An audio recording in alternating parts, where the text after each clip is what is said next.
Seorang guru agama yang juga pimpinan pondok pesantren dilaporkan telah melecehkan 2 wanita hamil di Kota Waringin Barat, Kalimantan Tengah. Pelaku memperdaya dengan menawarkan ruqyah agar rumah tangga korban langgeng dan bayi yang dilahirkannya selamat.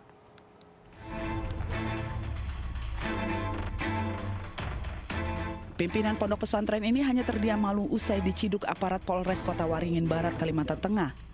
Guru agama ini dilaporkan atas tuduhan pelecehan seksual 2 wanita hamil. Dalam aksinya, pelaku menipu korban dengan ajakan untuk diruqyah atau ritual kumpul siri agar kehidupan rumah tangganya langgeng dan bayi yang akan dilahirkan bisa selamat. Pelecehan bermula saat korban bersama suaminya datang ke pondok pesantren pelaku untuk berkonsultasi masalah keluarga dan rumah tangga. Pelaku lalu meminta suami korban untuk membeli air mineral di warung yang jauh di perbatasan desa. Sementara korban diajak masuk ke kamar. Korban kemudian diperkosa dan ditakuti jika menolak maka akan keguguran dan hidupnya sengsara. Anda mau atau tidak diruqyah dengan cara disetubui. Namun pada saat itu pelapor ini menolak.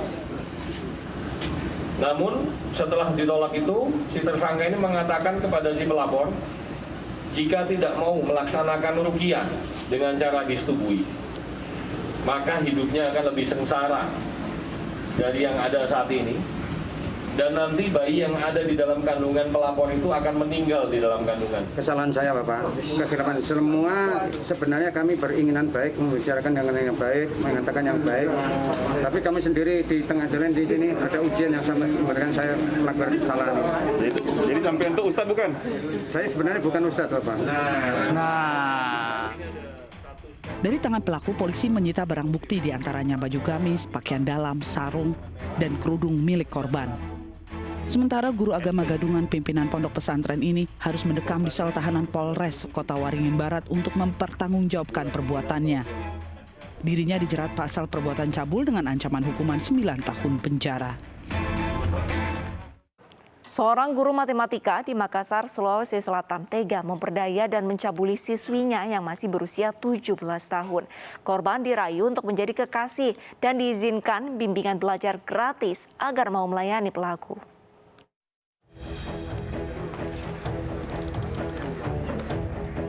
Entah apa yang ada di benak SD, pria 27 tahun ini hingga tega mencabuli gadis di bawah umur. Ironisnya, SD merupakan guru matematika di salah satu SMA di Makassar tempat korban bersekolah. Pelaku langsung digelandang ke Polrestabes Makassar setelah dilaporkan orang tua korban yang marah dan kecewa dengan perbuatan bejat pelaku. Dari hasil pemeriksaan, pelaku merayu korban agar mau menjadi kekasih dan dijanjikan bimbingan belajar secara gratis. Setelah terperdaya, korban diajak bertemu untuk belajar, namun justru dibawa ke hotel. Saudara SD merupakan guru dari korban dengan inisial AN ini. Jadi, saudara AN dan SD ini merupakan murid dan guru di salah satu sekolah yang ada di Kota Makassar. Kalau modusnya sendiri seperti bagaimana? Jadi untuk modusnya, saudara SD ini dengan modus melakukan privat terhadap pelajaran matematika terhadap saudara AN ini. Akibat cinta terlarang dengan siswinya, sang guru matematika kini harus mendekam di sel tahanan Polrestabes Makassar. 1 ponsel pelaku yang digunakan untuk merayu korban juga disita sebagai barang bukti. Jika terbukti telah mencabuli anak di bawah umur, dirinya terancam hukuman maksimal 15 tahun penjara.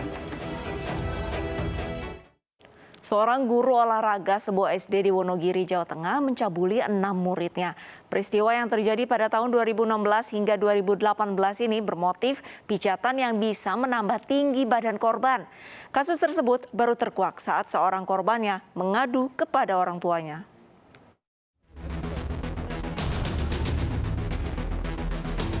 Jajaran Satreskrim Polres Wonogiri, Jawa Tengah menangkap PPH atas dugaan pencabulan terhadap anak laki-laki di bawah umur. Perbuatan bejat tersebut dilakukan guru olahraga ini kepada 6 siswanya di lingkungan sekolah.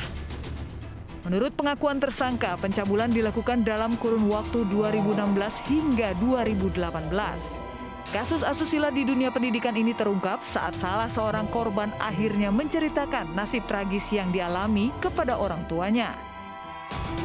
Saat itu pelaku melakukan perbuatan mesumnya di ruang perpustakaan sekolah. Calon korbannya yang duduk di bangku kelas 4 tidak menaruh curiga, lantaran sang guru mengaku akan membuat tinggi badannya bertambah dengan melakukan pijatan. Sebelum dipijat, korban diminta memijat pelaku terlebih dahulu. Setelah itu pelaku bergantian memijat korban. Di saat itulah pelaku melancarkan perbuatan biadabnya untuk memenuhi hasrat seksualnya yang menyimpang. Pelaku menyangka jika pelecehan seksual terhadap murid-muridnya sebagai pelampiasan lantaran dirinya pernah menjadi korban pelecehan seksual di masa lalu. Apa dulu pernah jadi korban semacam ini? Dulu? Enggak pernah. Enggak, tapi pernah di tapi enggak sampai satu. Apa? Pernah di seperti itu tapi juga sampai satu. Sama teman. Polisi terus mendalami dan melakukan pengembangan akan kemungkinan bertambahnya jumlah korban. Menurut polisi, tidak menutup kemungkinan pelaku masih melakukan perbuatannya hingga sebelum dirinya ditangkap. Korbannya saat ini masih 6 orang dan akan kita terus kembangkan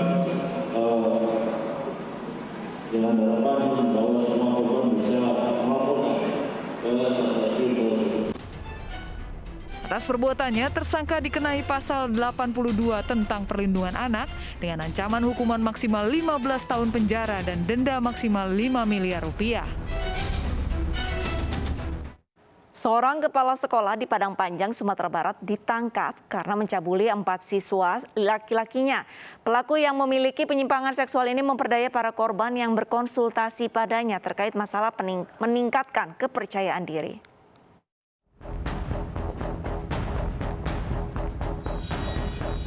MS, seorang kepala sekolah salah satu SMP swasta di Kota Padang Panjang, Sumatera Barat ini pasrah saat tiba di Mapolres Padang Panjang.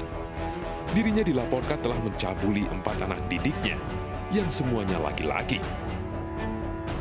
Pencabulan ini terungkap setelah salah satu korban bercerita pada orang tua apa yang dialaminya. Orang tua korban yang marah kemudian melaporkan pelaku ke polisi. Pelaku mengaku perbuatan bejat ini terjadi pada 2020 lalu dan berdalih dirinya khilaf. Ya, karena faktor kedekatan aja, Pak. Terus? Lalu saya khilaf, Pak. Di mana itu dilakukan? Di kantor saya, Pak. Berarti Bapak dulu sebagai apa di sana? Kepala sekolah atau? Iya, Pak. Kepala sekolah? Itu kelas berapa rata-rata korban? Yang melapor udah kelas 8, Pak. Laki-laki semua? Iya, Pak. Diiming-imingnya apa? Nggak ada, Pak. Modus pelaku adalah memanfaatkan kedekatannya sebagai kepala sekolah dengan para korban yang juga anak didiknya. Para korban yang sering berkonsultasi untuk meningkatkan kepercayaan diri, kemudian diperdaya. Para korban kemudian diminta untuk mengirim video tanpa busana dan aktivitas seksual seorang diri ke pelaku dengan dalih hal itu bisa meningkatkan kepercayaan diri. Tidak hanya itu, para korban juga diminta untuk menemui pelaku di asrama sekolah dan ruang kerjanya, lalu kemudian dipaksa untuk melayani nafsu bejat pelaku. Pada waktu kami coba rekon ulang di TKP, jadi berdasarkan keterangan dari tersangka, dia sudah melakukan 3 kali terhadap yang korban saat ini melapor ini. Namun setelah kita tanyakan, ternyata ada 4 korban yang lainnya. Namun pada saat kami ke sekolah kemarin, di sana sedang ada kegiatan ujian, Pak. Jadi tidak mungkin kami datang ke sana dan coba untuk mengumpulkan bahan keterangan sebanyak mungkin.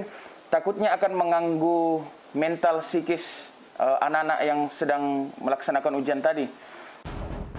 Pencabulan di sekolah ini terus didalami polisi karena diduga masih ada korban lain yang belum melapor. Sementara kepala sekolah cabul ini kini mendekam di sel tahanan Mapolres Padang Panjang dan dijerat Undang-Undang Perlindungan Anak dengan ancaman hukuman 15 tahun penjara. Hilang 3 hari, seorang anak perempuan di Nias, Sumatera Utara ditemukan tewas di semak-semak kebun. Realita akan segera kembali usai jeda.